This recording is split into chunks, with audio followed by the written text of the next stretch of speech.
off. I'm like, oh yeah, I'm going to sign it 3 seconds later. You do have a. All professors have a tendency to tangent as well. Yeah. We're going to do that, carry on talking. It's like, oh yeah, these are the slides that we're meant to be going through, but we just skip this entire section.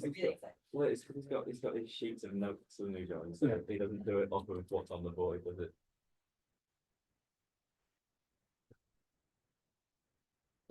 Introduction. Hello, I'm Krysten. No, just because the top name now is introducing myself. Hello.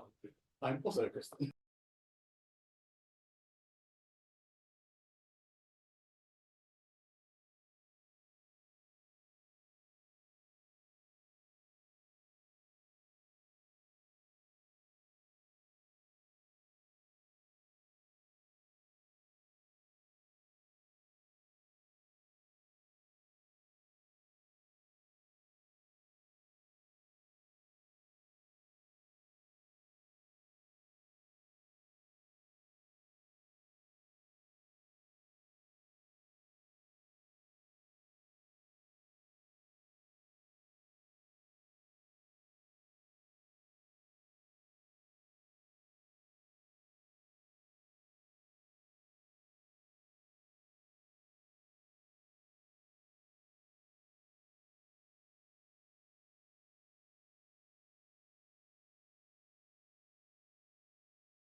Hello, good afternoon, and welcome to the fourth lecture in the Royal Armoury's 2024 to 25 Winter Lecture Series. Hope you had a very good new year.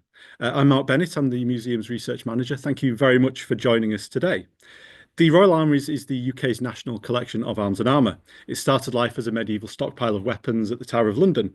As well as the Tower of London, we now have our main museum here in Leeds and our artillery collection at Fort Nelson in Portsmouth. We are upgrading some of our gallery spaces at Leeds, and the structural works that are going on, unfortunately, the noise may bleed through to today's talk. Apologies if that affects your enjoyment of it. These talks form part of our mission to inform and educate the public on the topic of arms and armour. They take place roughly every 2 weeks, generally in person here at the museum, online, both at Zoom and YouTube. In addition, they're also available to watch again after the event on YouTube. We do have 2 exciting live events which we can announce for those who've got a deep interest in the subject. The first, we're hosting a 2-day conference on the topic of plunder, pillage and spoils of war in history and law, which is taking place this coming April. The second, we've issued the call for papers for our undergraduate and postgraduate and early career researcher conference, Weapons in Society 5. This call ends in April, and the event will take place in January 2026 down in Portsmouth at Fort Nelson. There's details of both events in the opening and closing slides. You can pause it if they skip past too quickly for you, or you can go to our website, which is royalarmouries.org. Just some very quick technical matters for those online. After the talk, we'll be taking questions from the Zoom Q&A function, the YouTube chat, and from people here in the audience. If you're submitting them online, please do send them in as soon as you occur to them. If you're here in person, wait until the end of the talk to put your hand up. If it's helpful, those online can add subtitles using the CC button on both Zoom and YouTube. Those in the audience, unfortunately, will just have to put up with us.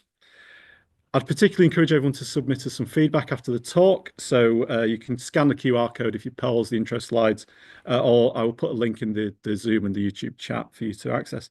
If you booked, we'll send it round after the event so you can do it. So with all those technical factors out of the way, let me introduce today's topic. The museum's collection is a very tangible and technical one, but we're equally interested in the stories of those who bear arms, whether that's for military or civilian purposes, and those affected by the bearing of arms. To explore some of the stories of those engaged in warfare from a war which I think it's probably fair to say in Britain tends to be overshadowed by the Napoleonic Wars. We're joined by Krysten Blackstone and Jonathan Jeffries of the University of Salford. So without any further ado, over to today's speakers.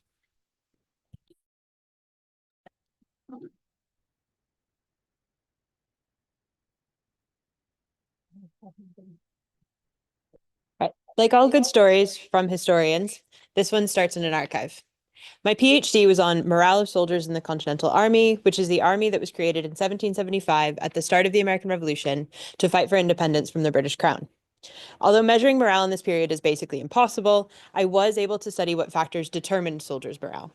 And I could do this because of the culture of diary sharing that diaries that existed in this time.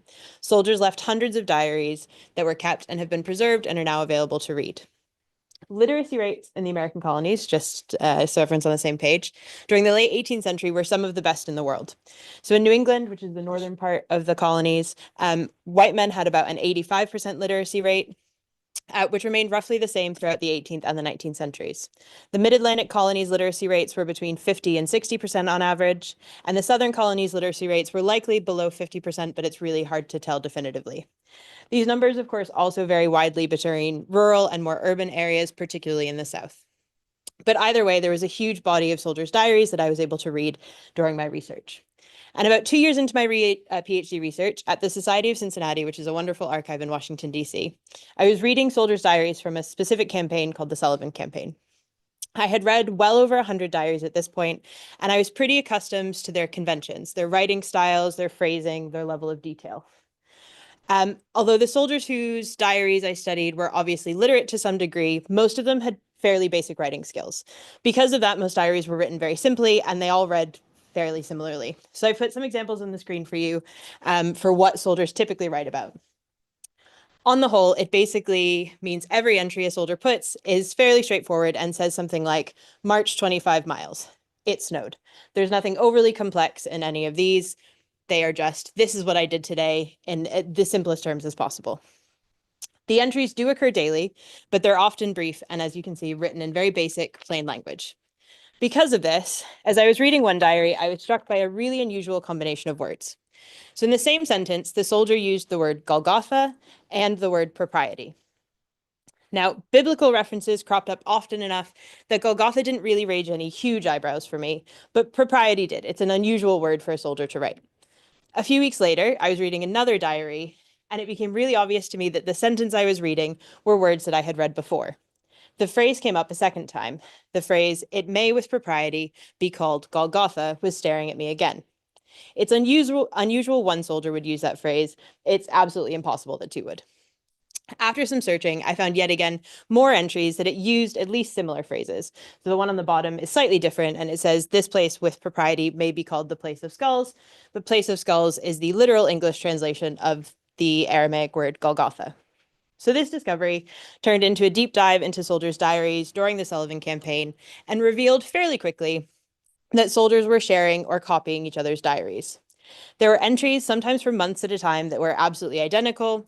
Phrases were borrowed from one another, vivid descriptions that used the exact same language, but maybe with some spelling differences. It just couldn't have been a coincidence, the sheer volume of entries that I found. It also, very unfortunately, was not at all relevant to my PhD. So I placed it on the back burner, but from that point onward, it was something that I noticed constantly in my research. The Sullivan campaign, which is the one we'll be talking about today, is the best example I found of multiple soldiers participating in this culture of diary sharing, but it's certainly not the only example. There are similar examples from the Quebec campaign of 1775 as well, for instance. So fast forward a few years, and I have the opportunity to hire one of my undergrad students, John, as a research assistant over the summer.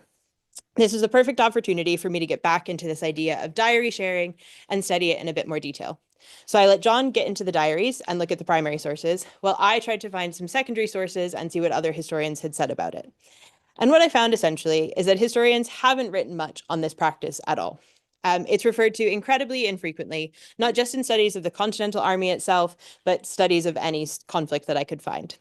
Whether it's because it doesn't happen as frequently in other conflicts or because historians don't really know what to say about it, I'm unsure. But what limited conclusions historians have drawn about it as a practice are much more harsh on the soldiers than I think is merited. Most chalk it up to plagiarism, just copying the entries and attempt to steal stories from other soldiers. And I really don't agree with that.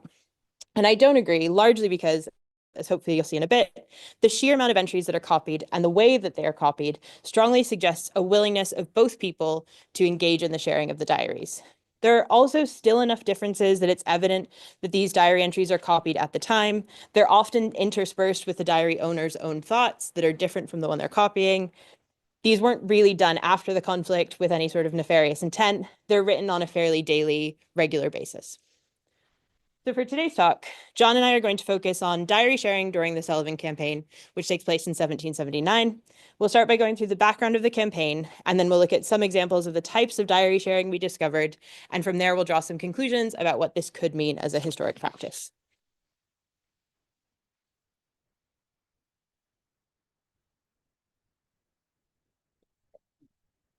So just some background about the campaign. The 1779 Sullivan campaign, or the expedition, was led by Major General John Sullivan and saw roughly 4,500 Continental Army soldiers march into Native American territory within the Wyoming Valley in western New York, which is on the screen there. It was a devastating vital warfare that targeted every aspect of Native American livelihood.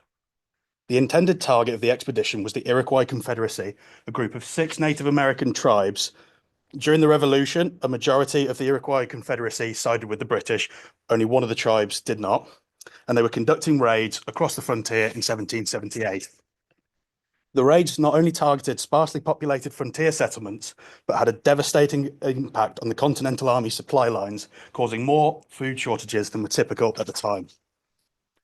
By targeting the lands belonging to the Iroquois Confederacy in 1779, Continental Army officers hoped that the Native Americans would be driven off and prevented from launching further attacks against Patriot civilians.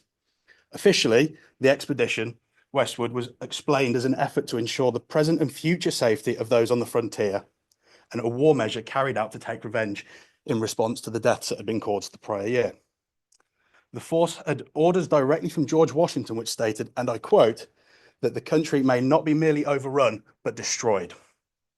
Officers described the campaign's goals to common soldiers as simple: push Native Americans further westward and scourge the land, thus destroying the native livelihoods. Of course, in reality, the motivations behind the campaign were more complex. Officers chose the proper season to ensure maximum destruction, and at the time where their corn was half grown. Attacking the crops precisely at that moment in their growth ensured complete destruction and prohibited replanting for the following year. In short, this meant the timing guaranteed there would be no crops for at least 2 years, effectively removing Native Americans from the land, ensuring they stayed away. However, the destruction of the planted fields was not sufficient. As the army marched to the territory, it also destroyed orchards. Such destruction had a long-term consequences far beyond the 2 years which the cornfields would have had. George Washington himself gave descriptive instructions to Sullivan as to the aims of the campaign and forbade Sullivan from engaging in peace talks until the destruction was complete. And he's quoted in saying, "The expedition you are appointed to command is to be directed against the hostile tribes of the 6 nations of Indians with their associates and adherents. The immediate objectives are the total destruction and devastation of their settlements and the capture of as many prisoners of every age and sex possible. It will be essential to ruin their crops now in the ground and prevent their planting more." The expedition was so damaging, it would earn George Washington a name from the Iroquois people, which meant town destroyer. The goal of the Sullivan campaign was extirpation, the complete destruction of Native American livelihoods in an attempt to push them out of their homes and further west. This had been a tried and tested strategy of European settlers in America for the past century. The Scorched Earth campaign throughout Indian Territory dominated the daily lives of the soldiers participating in it. For the duration of the 6-week campaign, the Continental Army only fought minor skirmishes against the Native Americans, with only one battle taking place, that being the Battle of Newtown. Throughout the entire campaign, the number of soldiers who died, and I quote, "died of wounds and sickness did not exceed 50 men. The army moved slowly, stopping to destroy villages and fields they encountered, giving the Native Americans populations time to flee westward. Fueled by narratives of Native American attacks across the frontier, the Continental Army moved westward, feasting on crops, then burning the fields and moving on. In the next town, they followed the same pattern.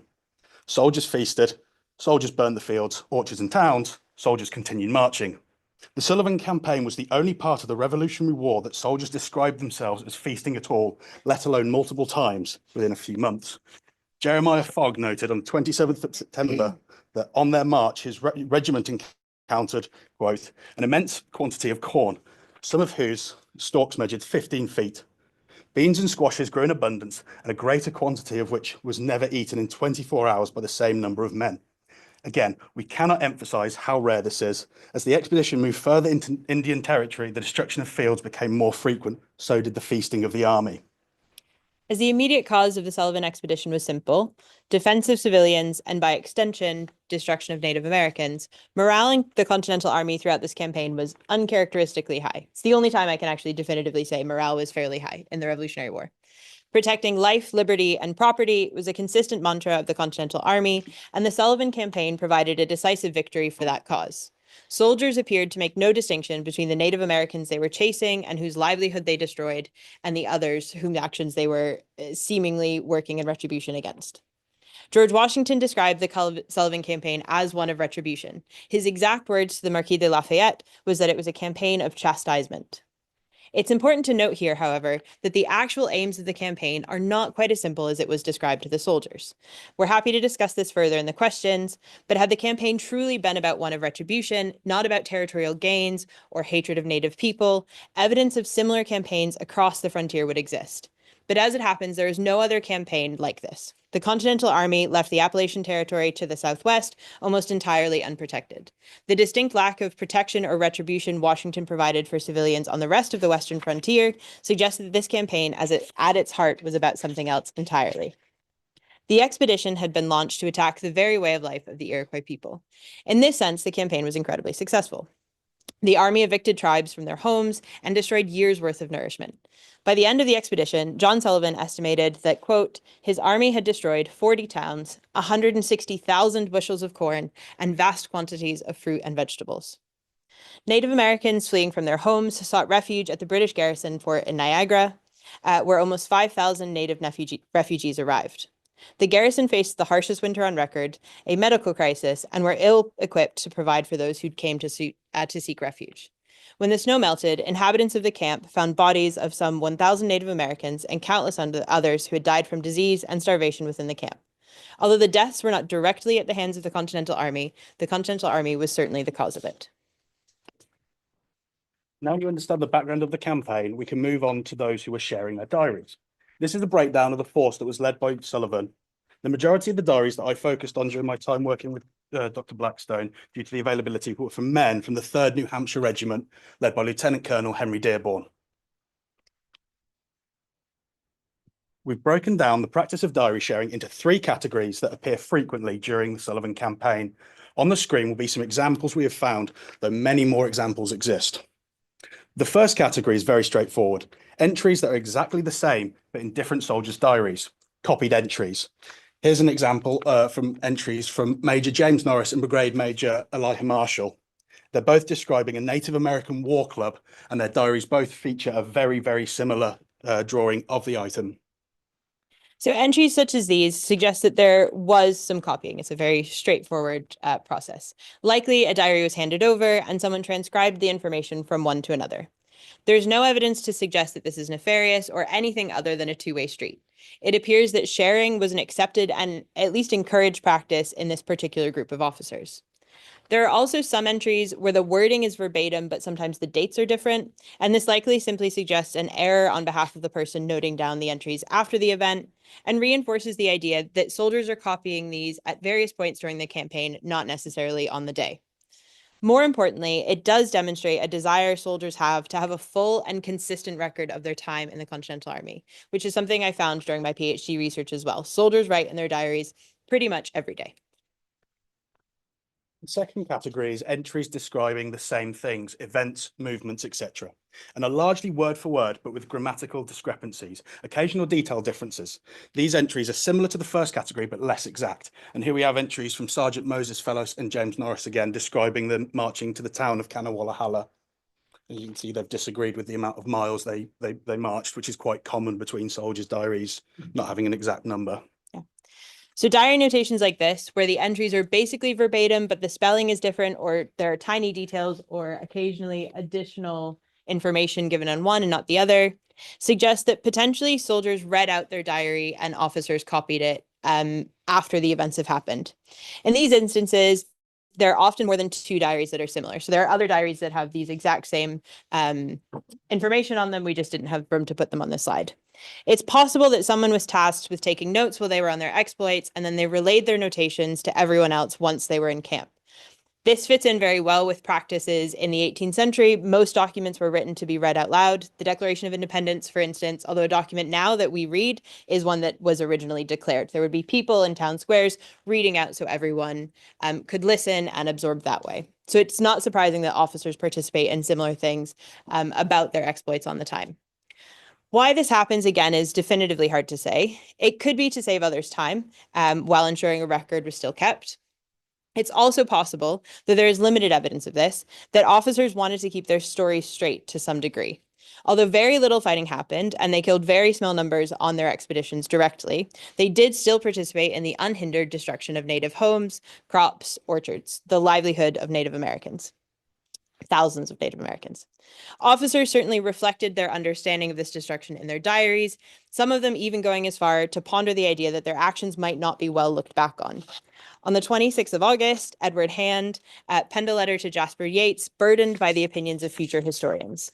He said, and I quote, "I am very apprehensive our expedition will not appear in history much in favor of America." Hand shows that there was at least some awareness from the officer class that what they were doing was unethical and certainly destructive. Having said that, details of what appears in their diaries can be corroborated by common enlisted soldiers, soldiers without rank, by civilian sources, both civilians who are loyal to the crown and patriot civilians, as well as the limited Native American sources we have at the time. Which means that although I'm potentially suggesting there was some sense of let's keep our story straight and make sure we have the same details, I don't necessarily think there was any unusual sense of let's leave this bit out, we look bad here, at least not any more than is normal.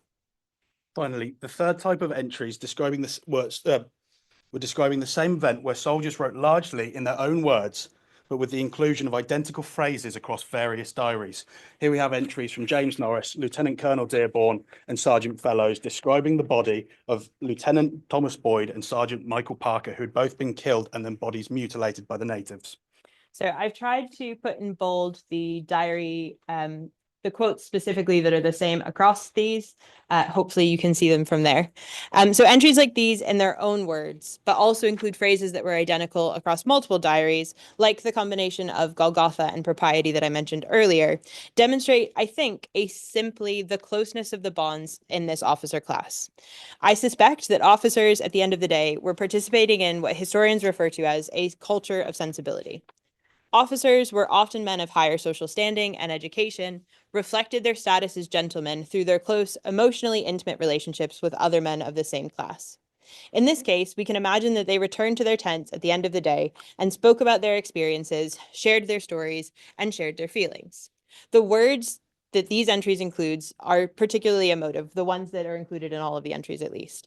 Mangled in the most horrid manner, vented their hellish spite, horrid spectacle to behold. These phrases are all emotive and very specific. The officers didn't independently come up with these descriptions, all of them. It's likely that it was something that they spoke about in reflection of what they had seen after they got back to camp at the end of the day. This culture is reflected in the similarity of what was written, even if the vast majority of the entry was written in an individual's own words. Now, Henry Dearborn and James Norris entries are very similar in this matter. Moses Fellows has quite a lot of additional information that you don't see in the other two, so you can see at least some discrepancies across the board there. Now, I realize that some of this may, to our 21st century ears, come across kind of like common sense. But in the 18th century, diaries are private documents. They are inherently personal and individual in nature, not necessarily intended to be shared or read aloud. There is no sense of censorship when soldiers are writing them, and writing them was common across all social groups in this period. So to see a group of men who were clearly regularly sharing their thoughts, their feelings, and these diaries, these private documents, in quite robust and multifaceted way, demonstrates a far closer bond and a far clearer sense of cohesion than historians have credited them with so far. And just as a quick bonus, this is a completely different entry from Robert Parker, who is also writing about the discovery of Boyd's body. And I couldn't put them all on the screen, unfortunately. But you may notice in this one, this entry doesn't include any of the phrases that we had spoken about before. So although there is some diary sharing that is existing, there are clearly still individuals who are not participating in it in the same way. As a bonus example for you, these are entries from 3 soldiers describing the Battle of Newtown. As you can see, Norris and Dearborn's are basically identical. The 2 officers did share a tent and would have spent a large amount of time together, even more than the other officers. But you can see Fellow's description adds additional words. There's still an incredible number of similarities between the 2, demonstrating that sharing is not done merely in one way across officers, and sometimes an entry will include more than one type of sharing category. So what does all of this mean? Firstly, we can firmly say that diary sharing was at least a common practice within the Continental Army. Soldiers clearly demonstrated a desire to retain a record of their service and their travels, which manifested in their attempts to ensure that they had a mostly daily breakdown of their exploits. Secondly, it's possible that the ubiquity of this practice during the Sullivan campaign is unique to the campaign. Although, as I've said, I found evidence of this to a much lesser degree in other campaigns, this is the only campaign that I've researched so far that I found multiple examples. The removal of typical fatiguing concerns for soldiers, the want of food, the need for supplies, the constant fear for battle, create a situation by which soldiers could focus on the cause and on their time with each other. This is perhaps why the Sullivan campaign is one of the best documented of the war. For many soldiers, the campaign represented the adventure that so many of them longed for upon enlisting. Service in the Continental Army typically meant consistent mental and physical suffering and fatigue. But the Sullivan campaign allowed for a brief respite from the typical concerns, while still letting soldiers participate in the greater purpose of the war. Soldiers felt like they were defending colonial citizens. They were defending their fellow countrymen and securing future territory for their new nation. As a result of the lack of skirmishes and the extended periods that soldiers spent destroying fields and orchards and then feasting on those fields and orchards, there was more leisure time than was typical. Although removed entirely from inhabited towns and white civilizations, these soldiers still found a multitude of ways to occupy their times. Thirdly, the practice of diary sharing, from what we've seen, seems to have been restricted to the officer class. I would love to find examples of it in enlisted soldiers, but I haven't so far. Officers' diaries tended to be much more detailed than common soldiers, and on the whole, officer class tended to be more educated. But also, there were less officers. They shared smaller, though better stocked and more comfortable quarters, and spent more of their evenings socializing exclusively with one another. Officers developed their own social clubs and traditions because of these small groups and because of the intimate settings that they found themselves in. It's not surprising that it became part of their daily routine to discuss their activities and be sure that if they wanted a written record of their day, they could have one. Especially on the Sullivan campaign, they certainly would have had the time and the means to do so. Finally, the nature of the entries suggests that although diary sharing did exist within the Continental Army, it wasn't as straightforward a practice as I initially would have guessed. I think when I started this, I assumed that they were just taking each other's diaries, copying down what the person next to them wrote, and then moved on. And that certainly doesn't seem to be as straightforward as it is. As we demonstrated, the three primary types of diary sharing entries, and we think they all represent something slightly different. But the three seem to be used fairly interchangeably, even by the same men, which is why we tried to keep the same names on the screen over and over again. How soldiers shared their diaries seemed to be dictated by circumstance. Types of diary sharings depended on the relationship between the officers. If you think Dearborn and Norris, who lived together, their diary entries tend to be much closer than other soldiers. The circumstances surrounding the entry and the events that they're describing. Sometimes it just has to do with the sentence they are writing and the small detail that they're including. What is clear, though, is that diary sharing in this campaign was a really well-developed and robust practice that officers utilized to record their service. Thank you very much. Yeah.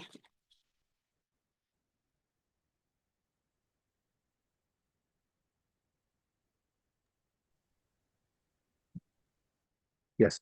So as mentioned, we are taking questions both online and here in the room. I might use the chair's prerogative to ask the first one because it's such a bizarre practice that I just sit here trying to get my head around it. Are there any mentions in the diaries of people either sitting down and discussing the day or sitting down and reading each other's diaries to go, oh yeah, that's a fantastic phrase. I think I'll use that one in mine. There's no, as far as I saw, there's no record of soldiers in their diaries talking about diaries. Oddly enough, there is certainly records of them sitting down and talking about their day. There's records of them sitting down and having dinner together, particularly the officers. They tend to have quite, I mean, as fancy as soldiers' dinners get, so not particularly fancy, but they tend to have quite elaborate dinner parties and socializations with one another. And those things are recorded, but there is no evidence in the diaries about the diaries being shared. And are there any hints to this kind of activity in wider society, or is it very much an isolated phenomenon? Occasionally hints of it in letter writing, but beyond that, no, I've not found much in wider society either. It seems to be specific to soldiers and specific to soldiers on this campaign, though I'm not convinced that has anything more to do with time than anything else. I think they just had more spare time on this campaign than they normally would. Yeah. The point about the literacy rate, I found quite interesting. Obviously, being reared on the new model army and the trouble that causes with, you know, literate, engaged soldiers. For those who perhaps aren't as familiar with the Continental Army, is this something that causes problems for them, or is it an advantage? It seems to be an advantage for the Continental Army, and I think part of that is because the Continental Army is formed specifically to create a revolution. They are rebelling, they're creating a new nation, and in any revolution, they are going to be more successful if they can convince the soldiers that they are closely tied to the aims of the revolution, that they will have some personal benefit in the outcome. And so having soldiers who are more literate, who are more engaged, means that soldiers can read and listen to the things that the officers are saying about the cause. They can read the revolutionary pamphlets that are coming across. They can read the things that are published specifically for morale. Thomas Paine writes a whole series called the Crisis Papers to help soldiers' morale. And it really just helps imbue the cause of the revolution on a much more personal level for soldiers. We have a question at the front here. I just had a question about sort of like how we understand the American Revolution. So how does like diary sharing, change from like the research that you've already done? How will it change how we view the sort of American Revolution? So for the benefit of the audience online, that was, how does diary sharing affect our understanding of the American Revolution? It's a really good question. Currently, I'm not sure I have an incredibly detailed answer for you, but I think it does tell us more about the relationship and the culture within soldiers and within the officers.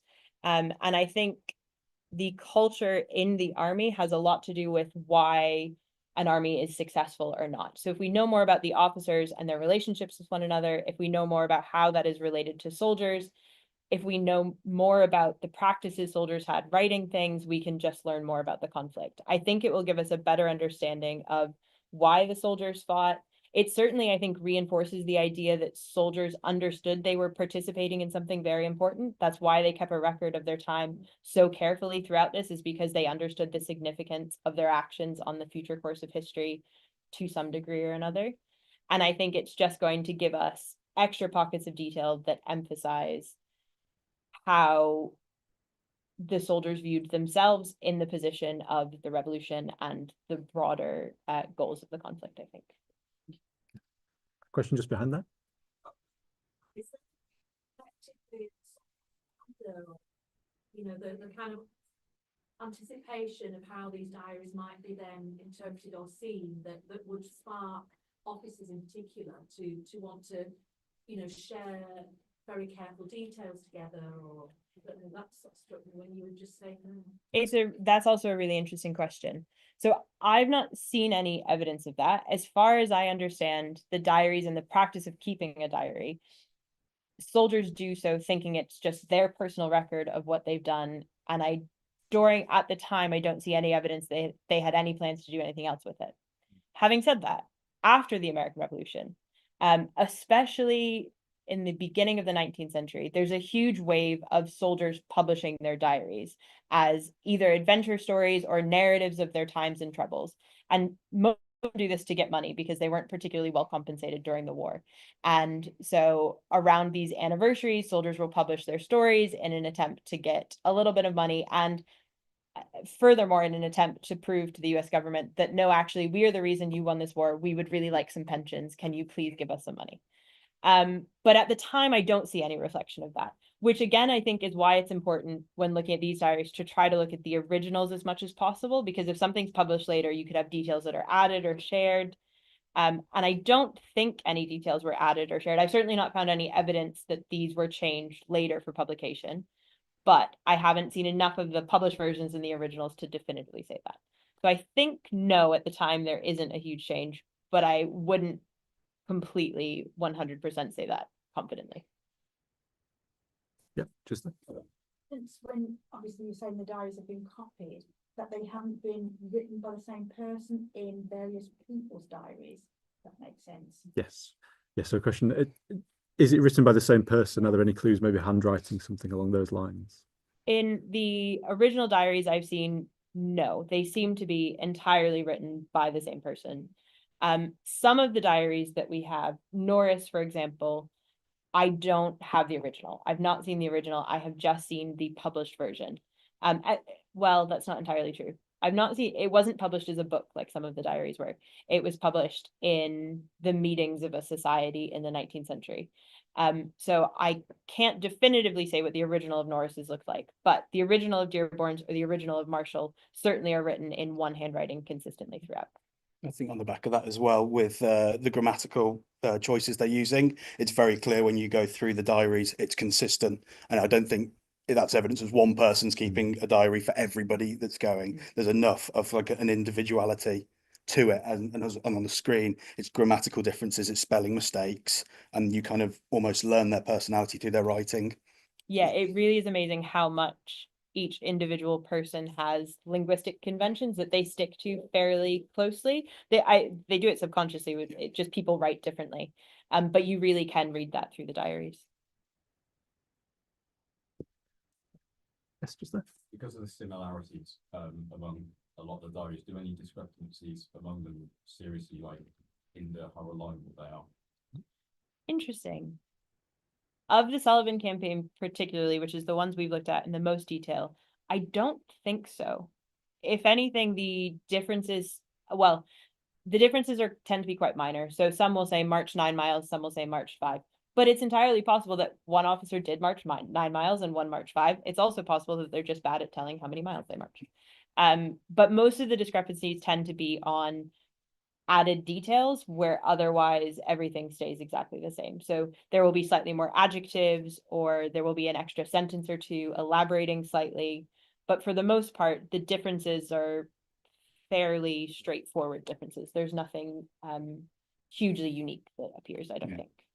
Are we thinking here of the witness statement thing of if people disagree on minor details but agree on the call, then you can sort of yeah. Did soldiers write letters home? They did. And if so, have you got evidence that letters were copied? I don't have any evidence letters Yeah. have been copied. The soldiers that I study the most frequently are common soldiers, so actually not the soldiers I'm talking about today.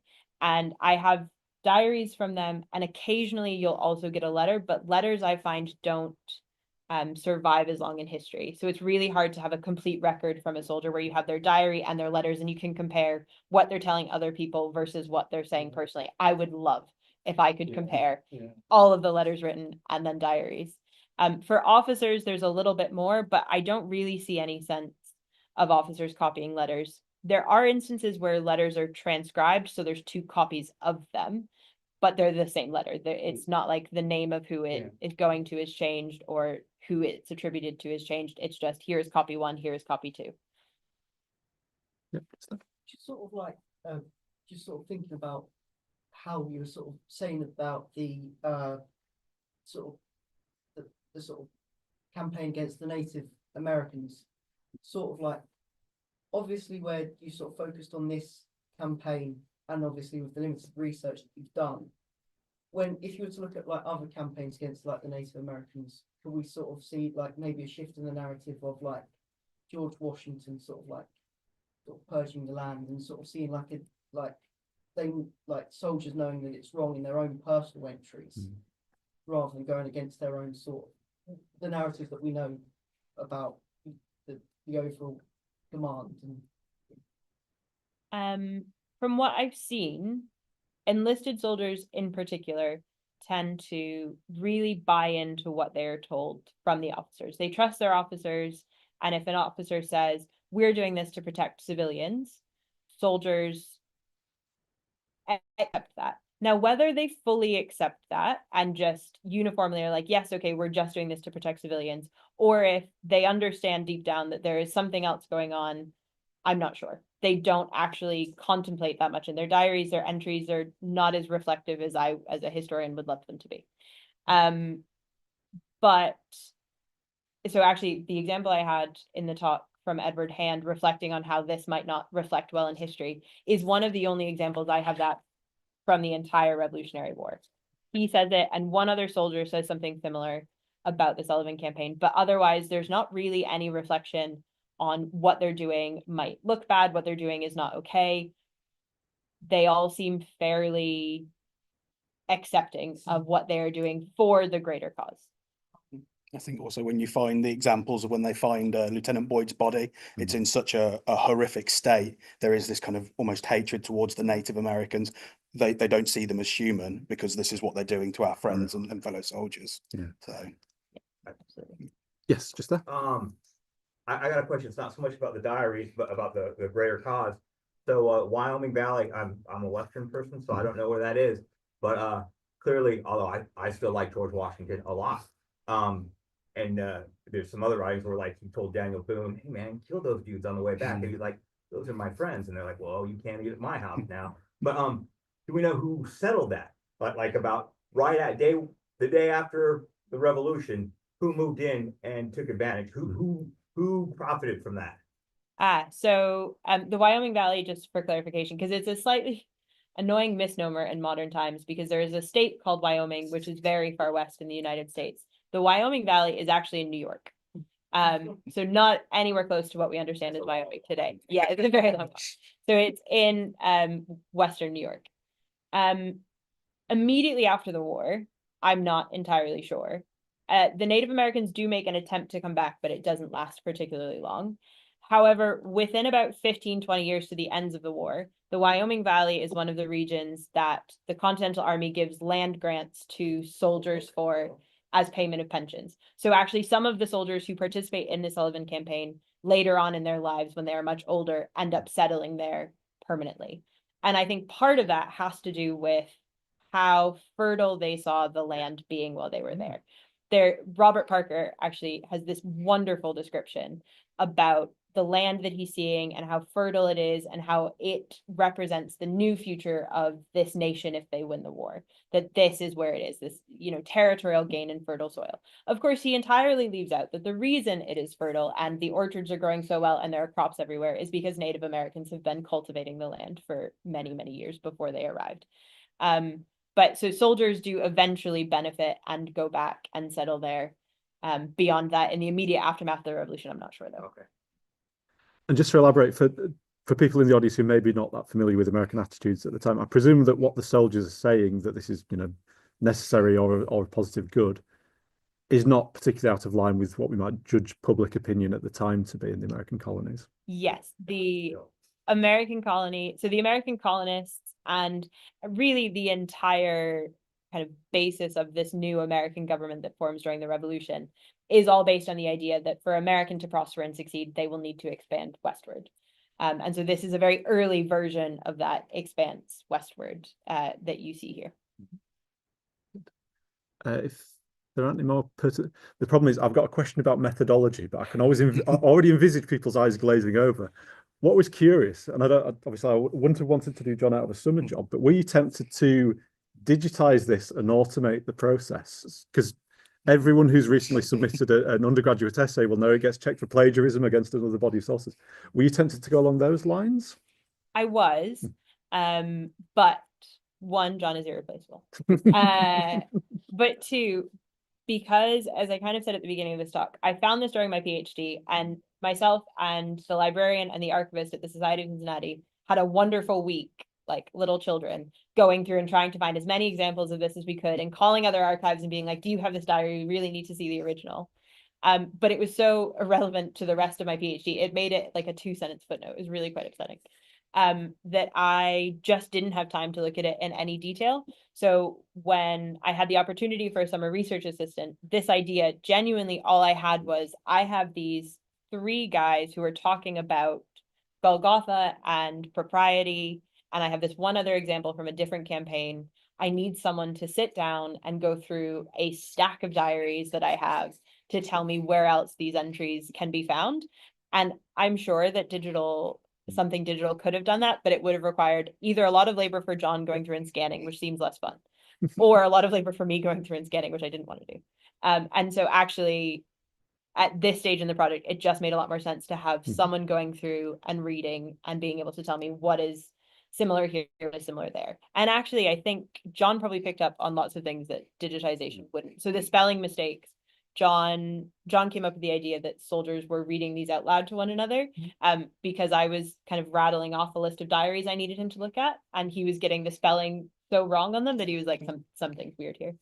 And then when he was reading the diaries and saw the same thing, that's when linked together. Yeah. And I think also with the digitization, at the moment you're only limited to ones that are digitized online. Yep. So a lot of them where we're just using photos from the originals. We tried some software that would try and get some AI to read it, and it just kind of dropped the ball. It did not want to. The handwriting is so kind of unique to the time.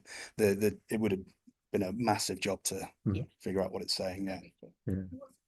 Diaries that you've got available to you? So for the whole war, I think the end of my PhD came out around 350 that I had read. There are a few more, and there's some that I skimmed through and didn't read because the content of them wasn't useful in assessing morale. Like, it was just a list of March 10 miles, it snowed, March 15 miles, it rained, no rum today. I suspect there's probably about 500, potentially more, but that would be my rough guess. Of the Sullivan campaign, you probably read 25, 30? Yeah. Maybe more. That we got digitized. Yeah. That we had digitally available. There are others that are in archives in the US, but what John had to work with this summer was about 25, 30. Oh, sorry, just over there. No. This is terrible. Have you thought about reading some Civil War diaries from Sherman? Because like the same deal, they were winning the war by the time he burned Atlanta, and they were feasting every day. You got time to write good things instead of, man, otherwise it was like my best friend died, I lost my arm. But they get time to be like, man, the South's pretty nice. Yeah. It is on my very long list of things to Okay, do got it. for this project. I think it was important to get a sense of what is happening in 1779, what is being copied, what isn't, before you can then compare it. But that is the next step, is you need to see, is there other examples of this? If not in this conflict, then in other conflicts. Are other armies doing this? Is this a unique practice? Is it something universal? I will say a key difference between this and Sherman is in 1779, the Continental Army is in no way winning the American Revolution. There is another 2 years before they are definitively on an upswing. They're having the men on the Sullivan campaign are having a great time. Men in the Continental Army elsewhere in the United States are having a much more difficult time of it. And so actually, I think if anything, they're really enjoying it because it's such a stark difference to what they had experienced before then. And if, having listened to this, people are inspired to go out and read Continental Army soldiers' diaries, any useful online repository type things? Does anyone collect these? So there is a very helpful list, and if I could remember the name of the website, I would tell you. But genuinely, if you Google Continental Army soldiers' diaries, a wonderful human has gone through and made a list of quite a few of them with links to it online. If you are so inclined, you can pay a company called Fold3, which is basically a branch of the United States Archives. And there are pension files for soldiers in the Revolutionary War who submitted them. And about 70 soldiers, as evidence of their service, submitted their diaries alongside with their pension applications.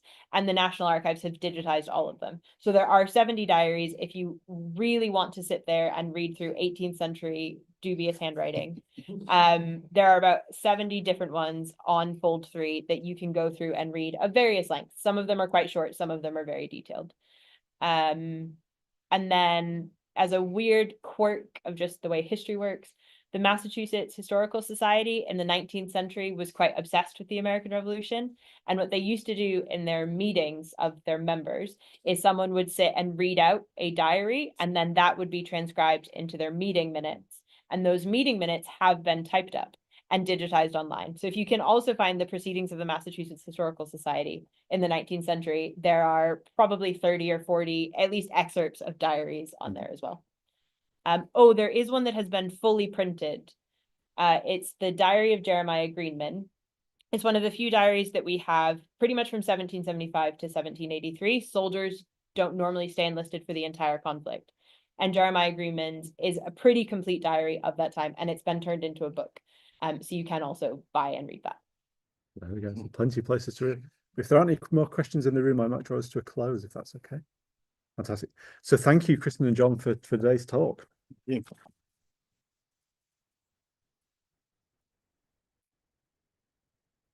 The one thing I will ask, because it's traditional, if people want to find out more, do you have any social media you'd like to plug or anything like that? Oh, what a great question. I do vaguely have an X, a Twitter that I use at KE Blackstone, I think is the name.